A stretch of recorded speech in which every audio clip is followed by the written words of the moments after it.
So Sonu Sood గారు వచ్చారు కదా ఇంటికి, అసలు ఏం చెప్పారు, ఏం హామీ ఇచ్చారు? అంతా అయిపోయిన తర్వాత వచ్చారు పాపం, ఆయనకి తర్వాత తెలిసిందో ఏంటో మరి. 5 రోజుల రోజే ఫోన్ చేసిండు. మనిషి చనిపోయినాక 5 రోజులకి ఫోన్ చేసిండు. చేసి నేను ఉన్నమ్మా, నువ్వు ఏం టెన్షన్ పడకు, నేను హామీ ఇస్తున్నా కదా, మీకు ఏమంటే అది హెల్ప్ చేస్తా అని చెప్పిండు. నాకు ప్రస్తుతానికి అయితే 10 రోజులు చేయాలి, కొంచెం గ్రాండ్ గా చేయాలి, మన డబ్బుల్లో అంటే 1,00,000 వెంటనే వేసిండు. ఆ 1,00,000 వేస్తేనే దాని పైసలతోనే నేను కొంచెం గ్రాండ్ గా 10 రోజులు చేసిన.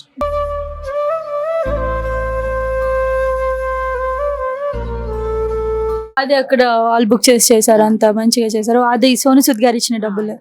ఓకే, అంటే వెంటనే ఇంకా చెప్పారా, నమ్మకం ఇచ్చారు, ఏం చేస్తా అన్నారు, ఏమేం చెప్పిస్తా అన్నారు? చెప్పిండు, నీకు ఏమున్నా హామీ ఇస్తున్నా, నేను వస్తాము, దగ్గరుండి చేపిస్తా, నీకు ఏం కావాలని చెప్పి ఫోన్ చేయని చెప్పిండు. నాకు ఏం లేదు ఇప్పుడు, నాకు ప్రస్తుతానికి ఒక ఇల్లు కట్టించి మా పిల్లలకి ఏదో పన్ను సినిమాలను పెట్టి ఏదో ఒకటి ఛాన్స్ చెప్పిస్తే చాలు, నాకు అంత మించి నాకు ఏమొద్దని ఇంటికి వచ్చిండు. ఇక్కడికి వచ్చిండు, వచ్చి మాట్లాడి మొన్ననే 3 రోజులు ఇంటికి వచ్చిండు. డైరెక్ట్ వచ్చారు, తెలుసా మీకు వస్తున్నారని? నాకు అంటే ఫోన్ చేసిండు, అవి అసిస్టెంట్ ఫోన్ చేసిండు. సోను సూద్ 1 గంటలో వస్తా అన్నాడమ్మా అని చెప్పిండు.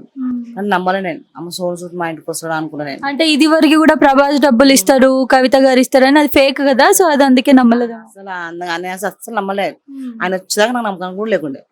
వచ్చినాక నేనే షాక్ అయినా, అమ్మ ఆయన మీద ఎంత ప్రేమ ఉంటే వస్తాడు ఆయన.